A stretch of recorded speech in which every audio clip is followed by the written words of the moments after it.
Everything you've been told about discipline is a lie. You've been taught that discipline is about willpower, about trying harder, about waking up one day magically motivated and suddenly becoming the kind of person who never skips a workout, never procrastinates, never breaks a promise to themselves. But look at your life. How many times have you said, "This is it. I'm changing. For real this time."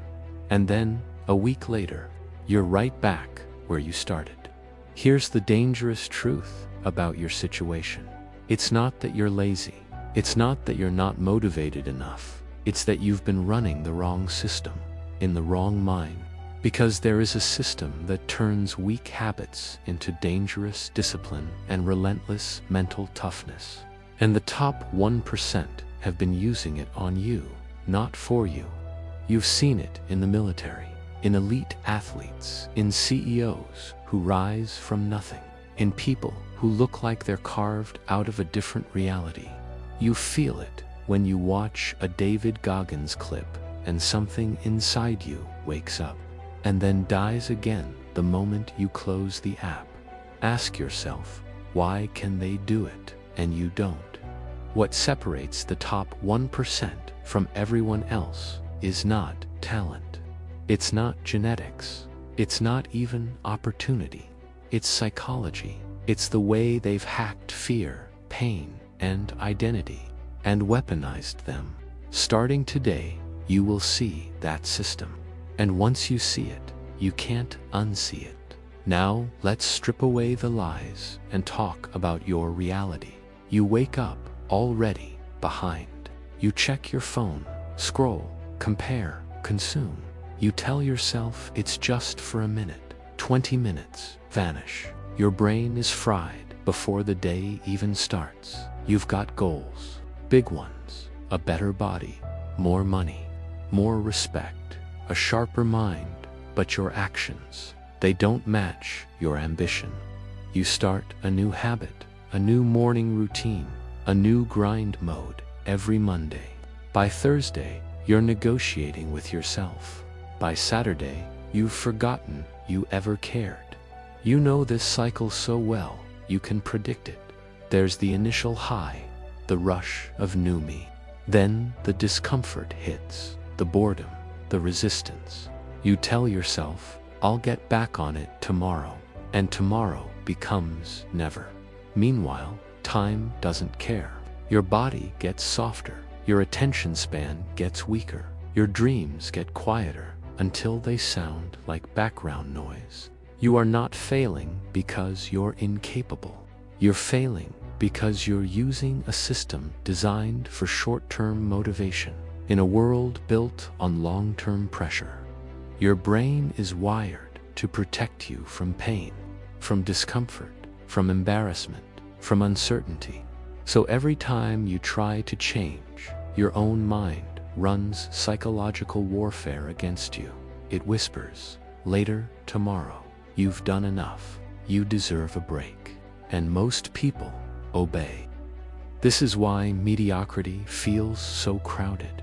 Most people will never escape it, not because they don't want to, but because they never learn how to override their own programming. Here's what nobody is willing to tell you. Elite performers, special forces, top 1% entrepreneurs. They are not playing the same game as you. They are not relying on motivation.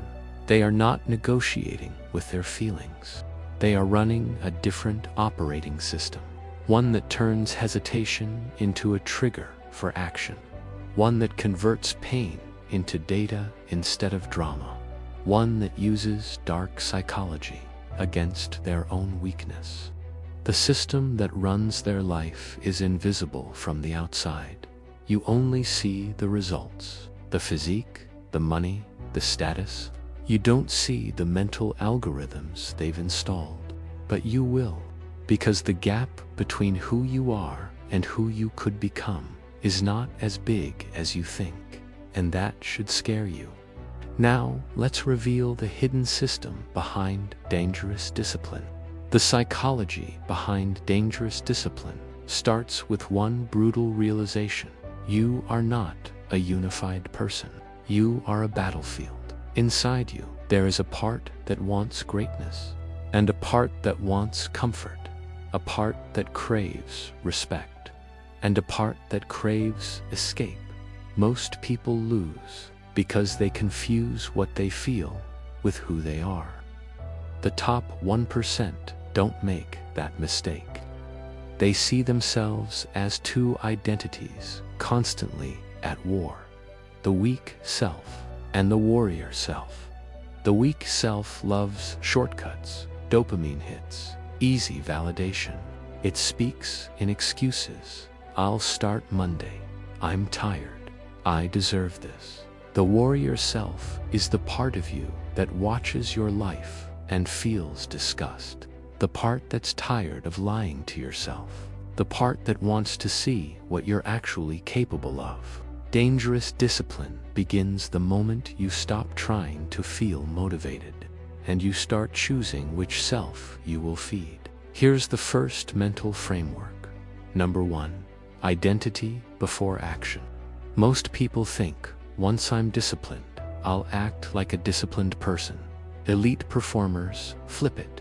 I act like a disciplined person until my brain has no choice but to accept that as my identity. Behavior rewires belief. Neuroscience backs this.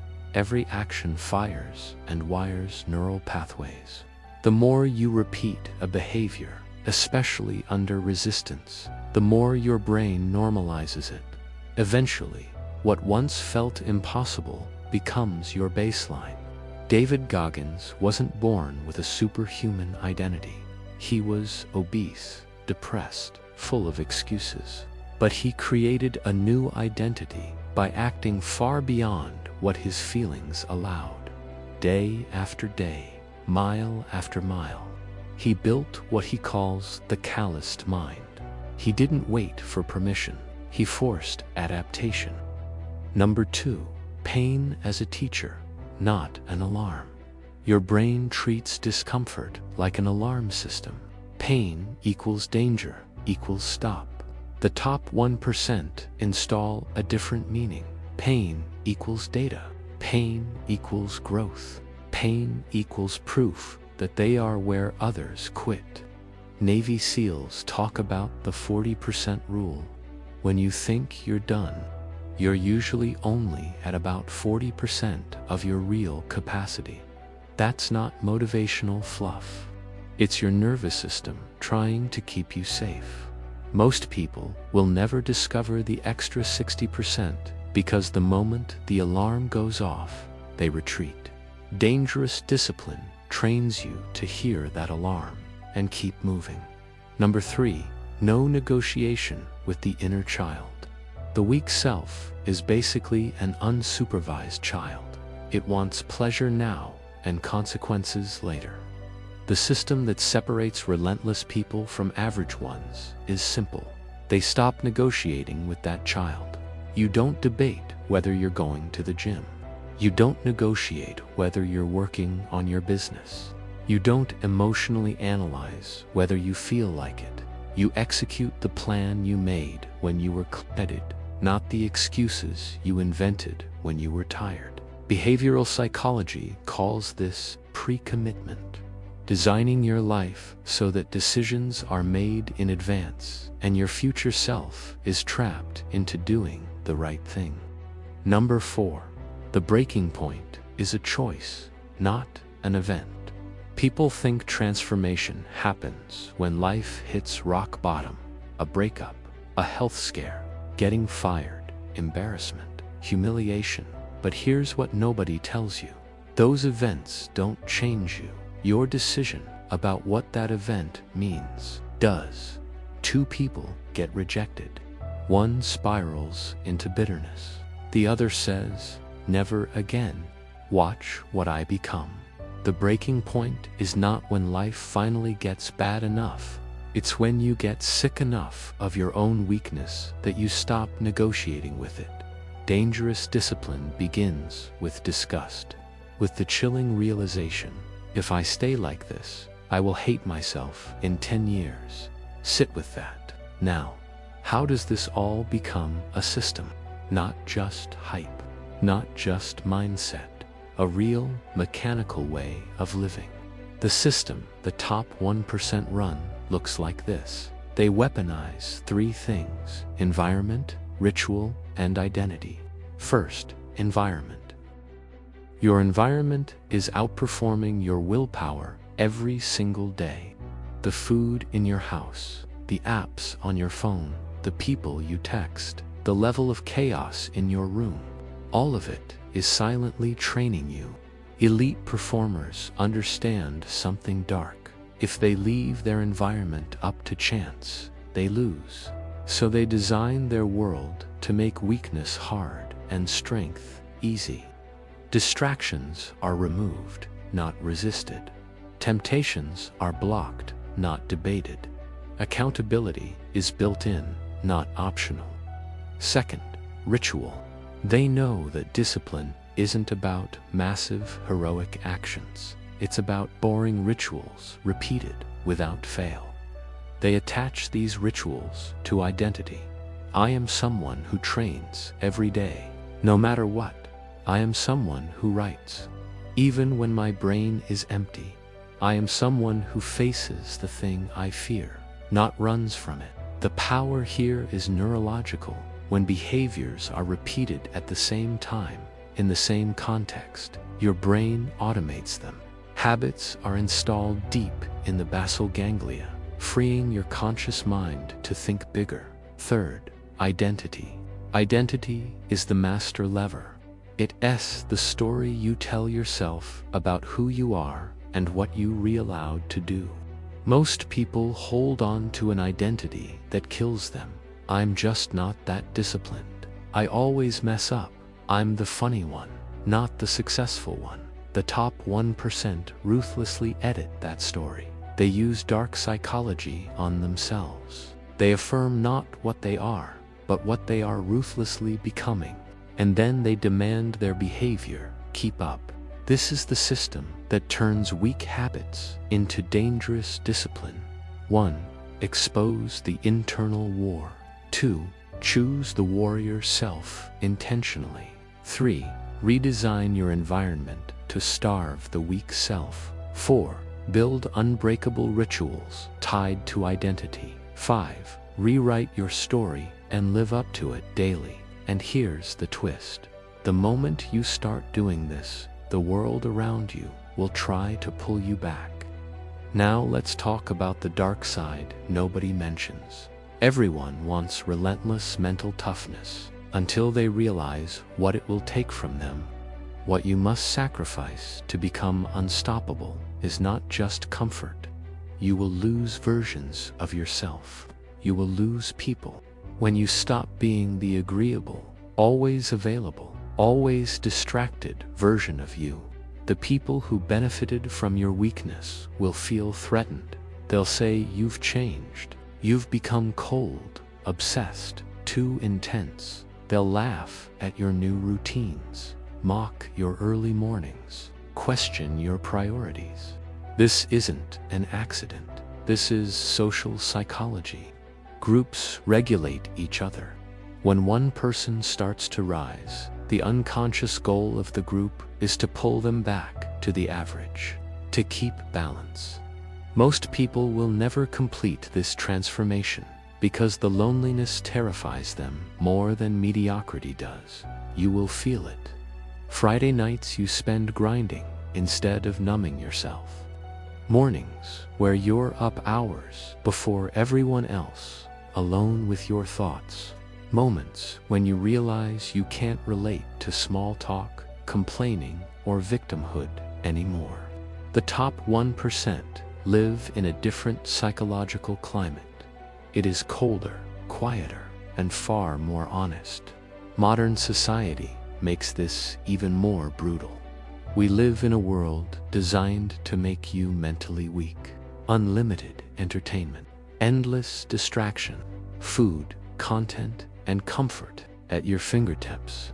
Studies show average attention spans shrinking, obesity rising, anxiety skyrocketing, self-harm and numbing behaviors everywhere. We have more opportunity than any generation in history, and more people collapsing under the weight of their own minds. Dangerous discipline isn't a nice to have anymore. It's survival. Because if you don't learn to control your mind, corporations, algorithms, and other people will happily do it for you. But you're different because you're still here, listening. Something in you is done being prey. So let's stop talking about theory and break down the complete system. This is the complete masterclass on how to become dangerously disciplined and relentlessly mentally tough. 5 steps, each one non-negotiable. Step 1, the ruthless mental shift from feelings to standards. Right now, your life is governed by feelings. I don't feel like it. I feel tired. I feel overwhelmed. Starting today, you will live by standards. Burn this into your mind. My feelings are not the decision maker. My standards are. The psychology behind this is simple. Standards externalize your decisions. They become rules you obey, not suggestions you consider. A Navy SEAL doesn't wake up and ask, "Do I feel like training?" His identity and standards answer for him. I train, period. Your first task, define 3 non-negotiable standards. For example, I move my body intensely every day. I devote at least 60 minutes daily to deep, undistracted work on my future. I do one thing that makes me uncomfortable every single day. You don't. Scale this back to realistic. You set it to demanding, then grow into it. A common mistake is waiting until you believe it before acting. The belief comes after the repetition, not before. Step 2, the daily discipline protocol. Remove choice, increase friction. Discipline collapses when you have too many micro decisions. Should I work now or later? Gym or no gym? Scroll or read? Your brain is lazy. If you leave loopholes, it will find them. So you build a protocol. Same wake-up time every day. No snooze. The alarm is a command, not a question. A pre-planned workout. Exact time, exact routine. Not I'll work out sometime.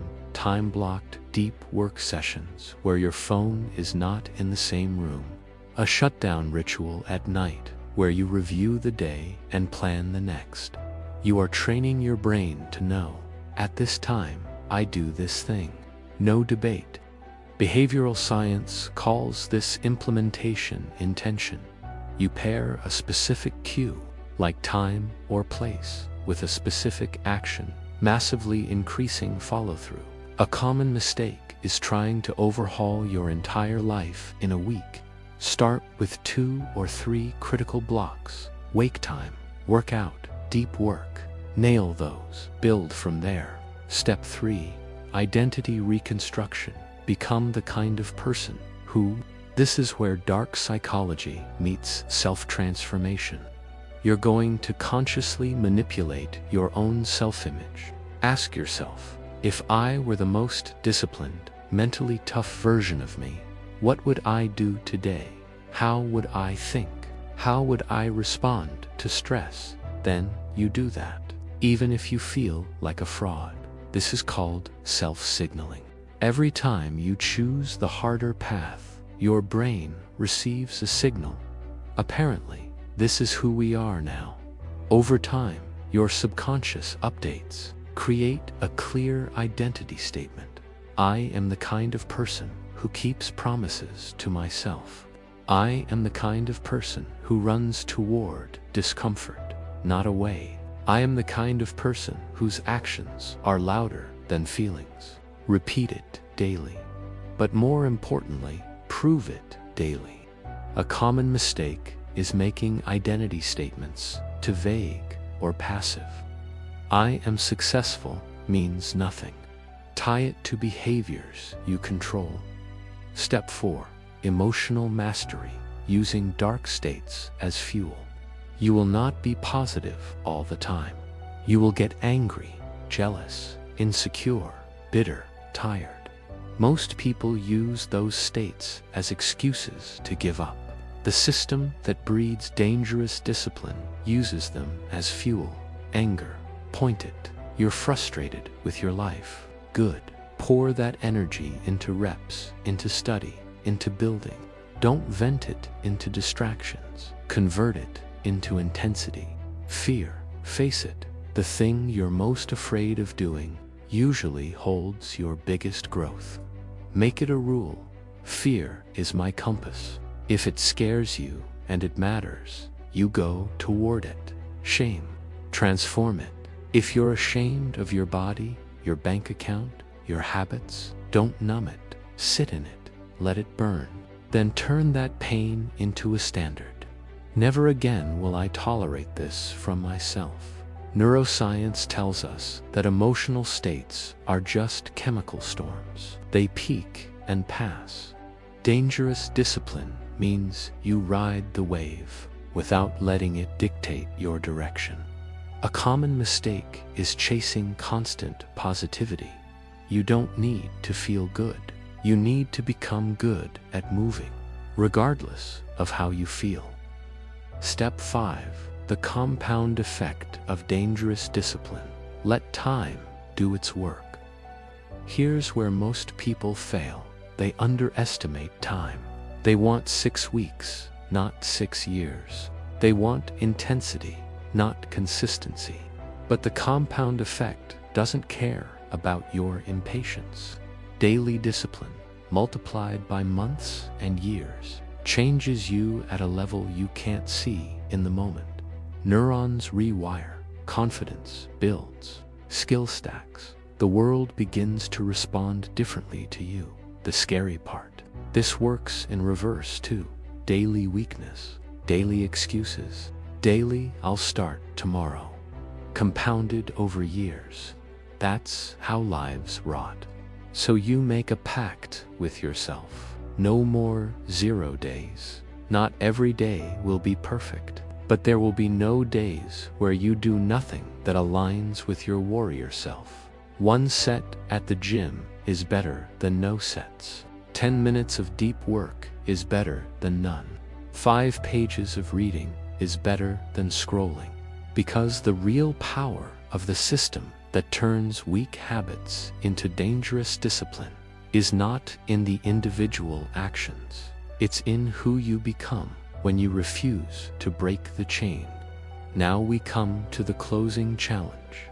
Let's strip this down to what you can do the moment this ends. 3 actions, no fluff. First, choose your standards. Right after this, define 3 non-negotiable standards that the new you will live by, not vague goals, standards. I do this every day, no matter what. Write them down. Commit. Second, design tomorrow. Before you sleep tonight, decide exactly what time you'll wake up, when you'll train, and when you'll do your deepest work. Remove as many choices as possible. Prepare your environment so your weak self has nowhere to hide. Third, do one hard thing today, not tomorrow. Today, something you've been avoiding. A workout. A difficult conversation, a piece of work you've been procrastinating on. Prove to yourself before the day ends that the warrior self is in charge. Ask yourself right now, if you keep living the way you are living, where does this road actually go? Not the fantasy future you tell other people about, the real one, based on your real actions. Are you proud of that person? Or are you quietly terrified of becoming them? If you change nothing after this, nothing changes. You'll get a temporary motivation spike, maybe a few productive days, and then your old system will drag you back down. But you're different because you've seen behind the curtain now. You understand the psychology behind discipline. You know the system the top 1% are running. You know that dangerous discipline isn't reserved for special people. It's engineered. Starting today, you will either build that system, or you will continue being controlled by the weaker parts of yourself. The reason most people will never become unstoppable is not because they can't. It's because they never decide that the old version of them must die. So here's the challenge. Declare your choice. Say it out loud. I choose the warrior self. My new standard is this. Make that decision real. Create pressure. Use your own psychology against your excuses. Because this is not a one-time burst of motivation. This is war. War against distraction. War against comfort. War against the quiet, slow death of your potential. If you're ready to turn weak habits into dangerous discipline and relentless mental toughness, this is just the beginning. One final thought to haunt you after this ends. There is a version of you 10 times stronger, 10 times sharper, 10 times more respected. That version is not a fantasy. It is a debt owed by your current self.